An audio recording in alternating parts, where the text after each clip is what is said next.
everyone, welcome back to another slow fashion video. I hope you're all well.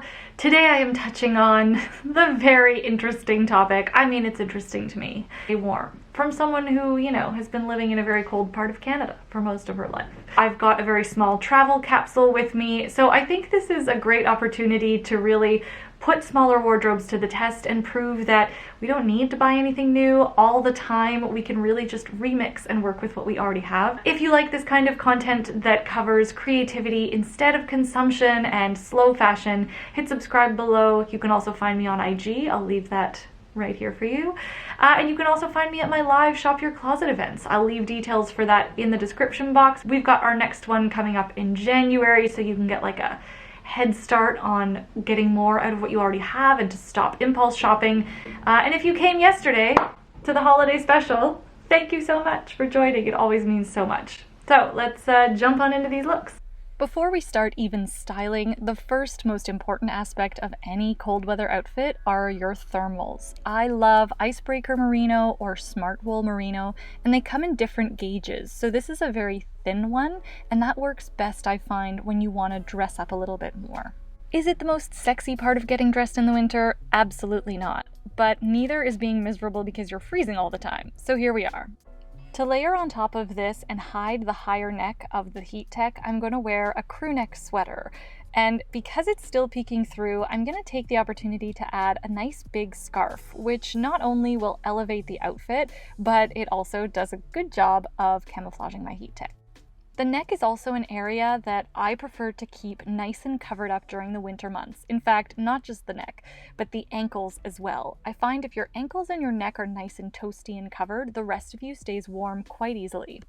Accessories like belts and jewelry might seem kind of fruitless because you're going to cover them up in a giant parka or coat anyway, but they do make all the difference, even if it's just for you. It's kind of like adding jewelry to your overall outfit. Because I promised you realistic winter outfits, we are not done layering, my friends. The reason why I'm able to layer this blazer is because my first heat tech layer is super fine and really close to the body. Because each additional layer needs to be bigger than the last, I find silhouettes like cocoon coats or vintage coats or oversized boyfriend blazers are always good to have on hand for winter layering.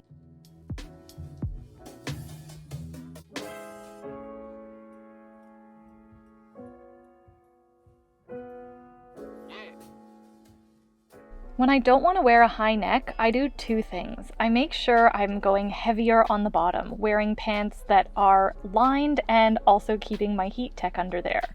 Then on top, I'll wear something that is made up of a very warm fabric like cashmere or merino wool. So even if it's got a lower neckline or if it's sleeveless, I'm still getting the warmth I need.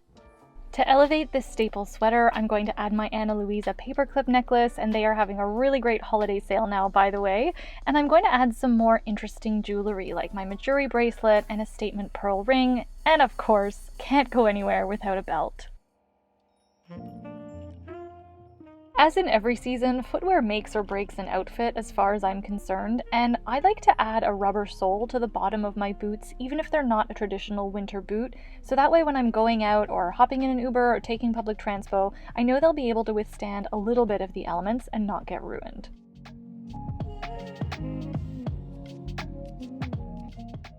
I wore this out the other day, and even though it's not the most traditional of date night looks, I loved wearing it, especially because the textures are both interesting but keep me warm. So choosing fabrics is so important. For outerwear, I would have loved to just keep it to this short cropped puffer, which I think looks so good. But if you're like me, you still have the voices of your mother and all of your nonas in the back of your head telling you to zip up and put another coat on. So here we are. I added this vintage wool coat in a navy blue so that it doesn't compete too much with the puffer underneath and the overall look still feels sleek. I've done just a loose shoulder tie with my scarf so as not to disrupt so much from my big hoop earrings, and the reason why I chose the shorter jacket for this look was because I really wanted to show off the leather texture of my pants and my boots. I didn't want a dramatic proportion to overshadow those beautiful textures.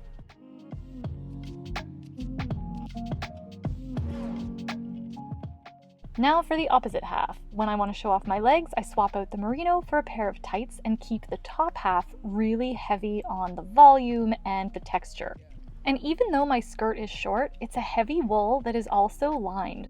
I really don't see the point in wearing fabrics that aren't winter ready. Visually, this is a pretty heavy look, so I'm gonna add accessories that lighten it up a little bit through pearls, a bigger pearl ring, big pearl earrings, and of course I've added my boots to really show off my legs and give me that extra full layer of warmth. I love knee-high and thigh-high boots for the winter because you can hide a nice pair of wool knee-high socks underneath.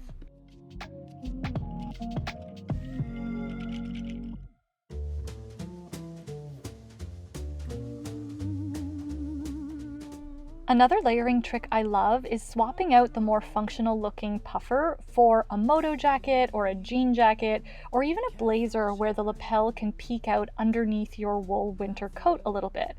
I think this is such a great way to make more use out of those medium weight jackets that you already have in your closet, and it creates an interesting detail around the neck without much effort.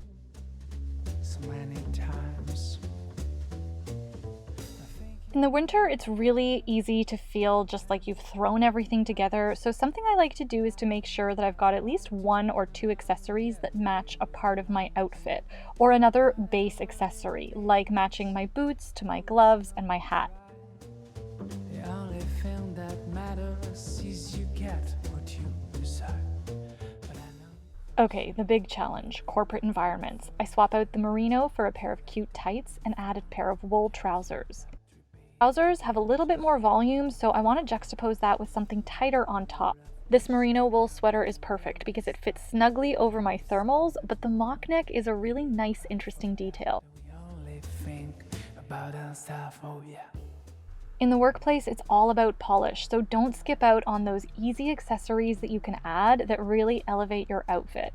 I love a nice chain link watch that adds a little bit of weight to this look, especially because my top is tighter, and I'll add a little pair of slingback pumps. Even though I've got 2 layers on top, they're both fitted enough that I can comfortably wear a blazer over top. I don't have a blazer that would look good with this right now, so rather than hurt your eyes, let's move on to the next step. If your commute requires you to go outside, throw on some socks and a pair of boots that, if possible, matches with whatever bottoms you're wearing. This elongates the look even though you're wearing a pair of goofy snow boots, which are absolutely inevitable. I mean, just do the best you can. Frostbite and misery from the cold is just not chic.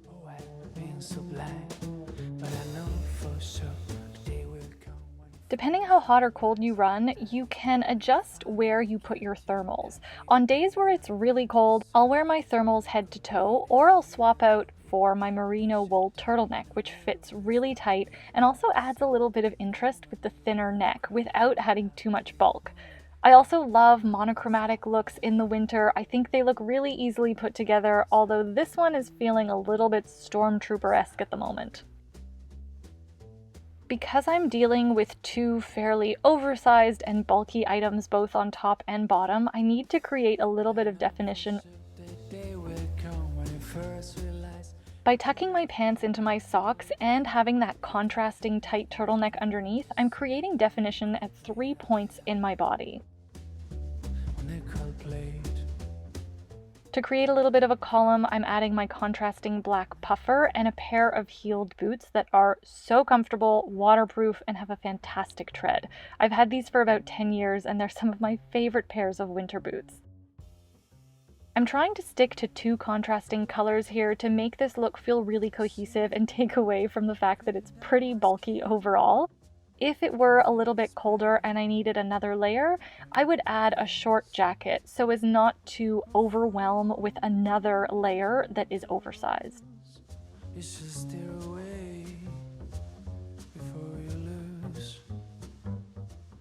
So that is what I have for you today. I hope you liked those looks and those tips, and if this isn't necessarily your climate, hopefully they provided a jumping off point for you so that you can take them and apply them to what's already in your closet.